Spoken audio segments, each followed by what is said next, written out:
Our next lesson in economics is called Government and Business. Our goal for this lesson is to recognize the different types of local, state, and federal government regulations that affect business. Look at your vocabulary words. Codes and rules instituted for the safety of a structure and the well-being of its inhabitants are building standards. To make payment to financially award a person is compensate. Legally binding written agreement between purchaser and seller is contract. Specifications that safety measures require for buildings to protect against fire is fire code. A continuing increase in prices and weakening of the purchasing power of money is inflation. Granting of official permission to perform a business is licensing. Money's actual worth for buying products is purchasing power. Restrictions and rules governing business conduct are regulations. Wage increases that compete with higher consumer prices in an ever-escalating upturn is wage price spiral. Specific district allowances and restrictions usually governing the flow of business are zoning laws. Let's say you just started a small pet shop business. You are excited about the freedom you have to set your own hours and trying your own business strategy. You find out that there are some requirements to satisfy the guidelines of the government.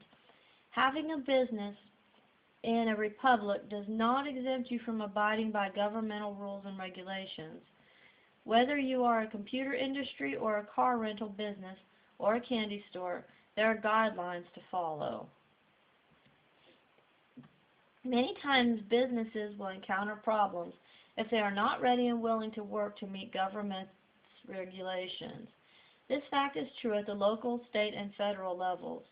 Two areas that could possibly be a stumbling block affecting the business-government relationship are regulations and inflation. Okay, so in your notes, go ahead and write today's dates. Okay, so there are government regulations for running a business. So I'm going to put running a business.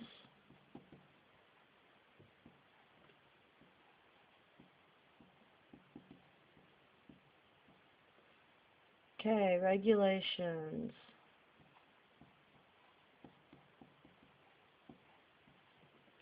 Businesses are increasingly subject to governmental regulations.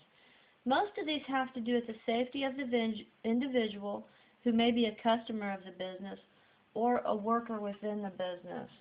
Okay, so most of our regulations are to ensure the safety of everyone. You're either a customer or you're an employee. But either one, the regulations are to ensure that you're safe. After all, the customer wants to know that he can trust in the quality of the food or the safety of the toy he purchases. A worker wants to be able to be in a workplace that is not dangerous to him. At the local level, businesses must meet building standards, fire codes, and zoning laws. At the state level, many businesses are subject to extensive regulations such as licensing. The state licenses professionals such as doctors, pharmacists, and attorneys. Certain kinds of businesses such as daycare centers and orphanages also get license requirements. Some businesses have stricter guidelines and even have their prices regulated. These price-regulated businesses are normally monopolies like electric companies, restaurants, and clubs. Must also be approved by the Public Health Department. Okay, so it says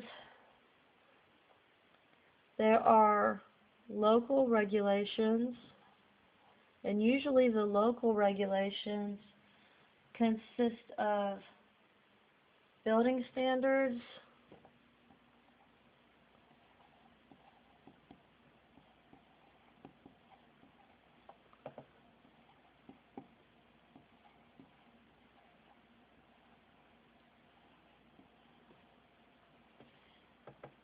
fire codes,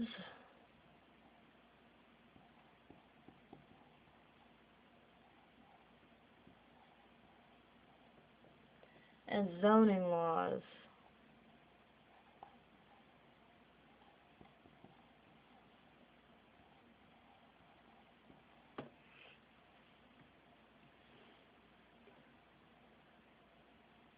Okay, at the state level,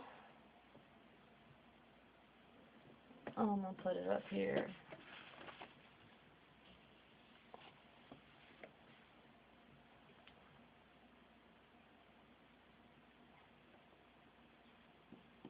Okay, at the state level, it says licensing.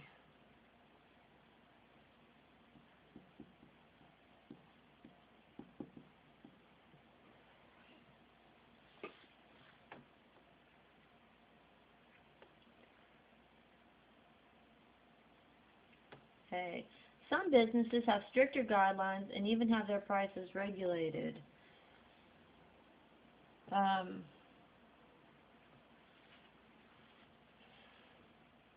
So some businesses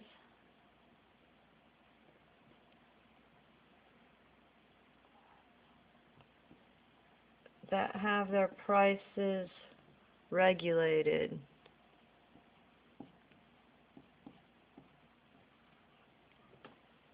Okay.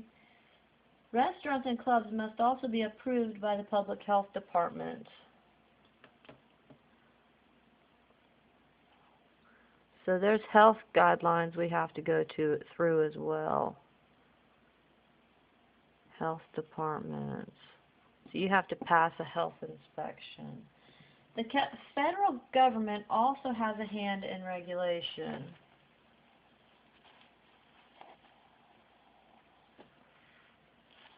I don't know where we are on our notes. So. Okay, there's also, how do I want to do it? I guess I can put it here. There's also federal regulations. Here are just a few government agencies and their duties. I'm going to put it over here. Sorry if I ruined your notes.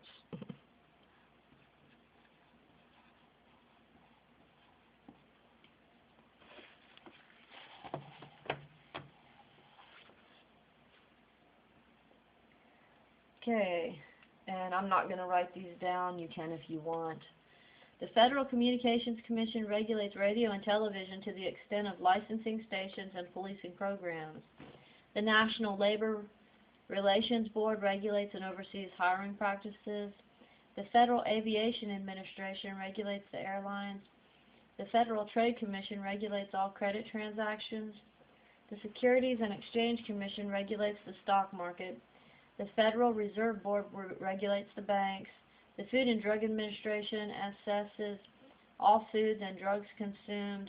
The Interstate Commerce Commission polices monopolistic practices. Okay, so there are government agencies. There are government agencies. Oh.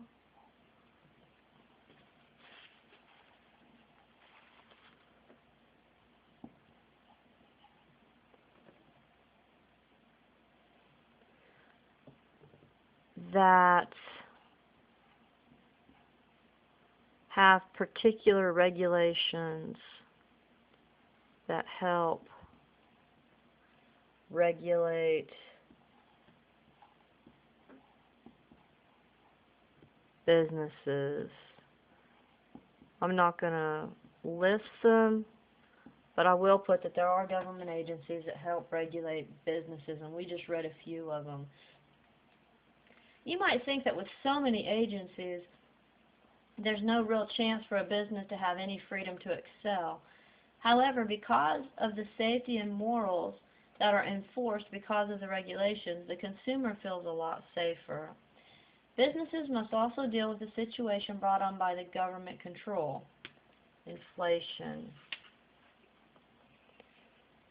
Okay, so inflation.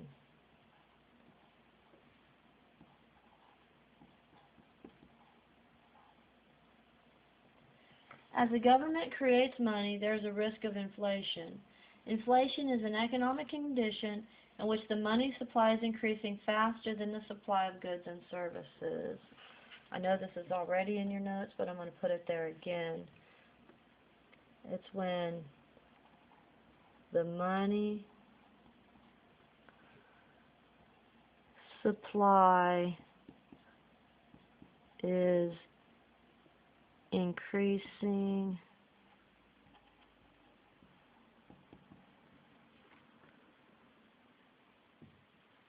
more rapidly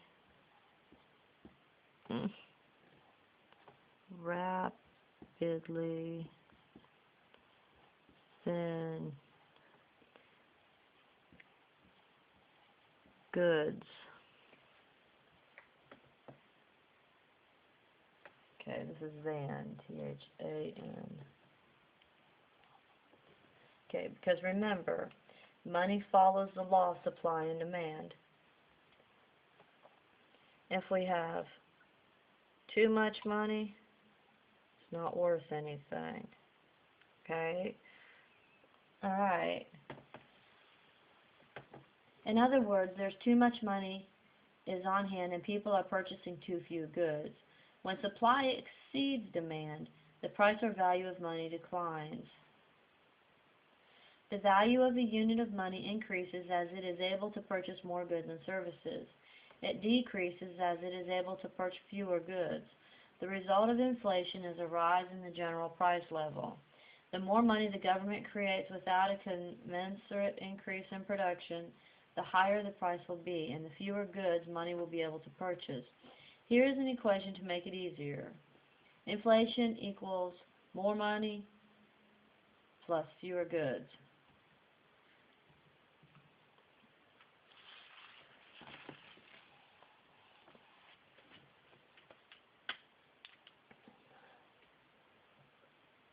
Okay, so I'll make sure that I'm on the screen. Inflation equals more money plus fewer goods. How does inflation affect businesses? In the first place, it hurts all creditors, but helps debtors. Let's say that Joe has bought a television from Ready Electronics for $500, interest included, in January, and his contract is for $100 a month for 5 months. Joe is faithful and pays back on time, but during the life of the contract, inflation hits hard.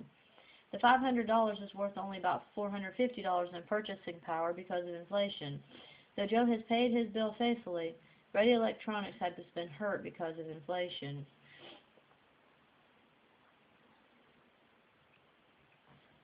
So another factor in inflation is that labor tends to want wage increases to compensate for higher consumer prices. Okay. Wage increases. If I'm getting paid $10 an hour and I have inflation, so my $10 is only worth $9, then I want paid another $1 an hour to make up the difference. Wage increases to compensate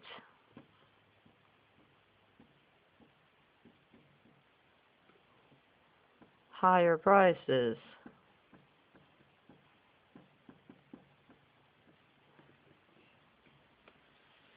Larry was hired at General Lumber for $10 an hour. He was quite happy with his wage until inflation rose and weakened his earning dollar. Now it seems as if his $10 an hour is worth only $8, so he and his co-workers applied for a raise. These wage increases, however, contribute to higher consumer prices on down the line. This situation is called wage price spiral.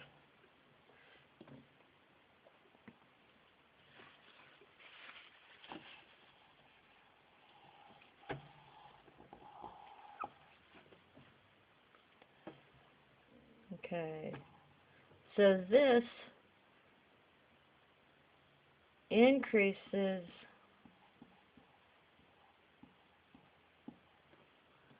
prices down the line.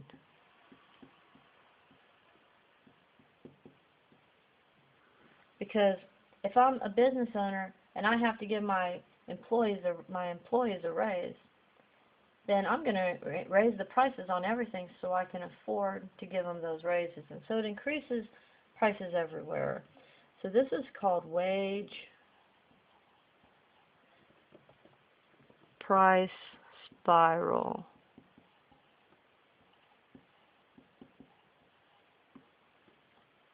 Inflation leads to uncertainty and confusion about prices. It interferes with planning for the future. For example, if a firm wants to build a building, what the building will actually cost is difficult to know. Inflation might change the picture so much between the time the building is planned and when it is built that a business might need to rethink its plans completely. Directly or indirectly, governmental activity can affect the way a business grows and develops. In addition to this lesson, refer to the information from previous lessons. Okay? Go ahead and study this lesson and go ahead and answer your questions.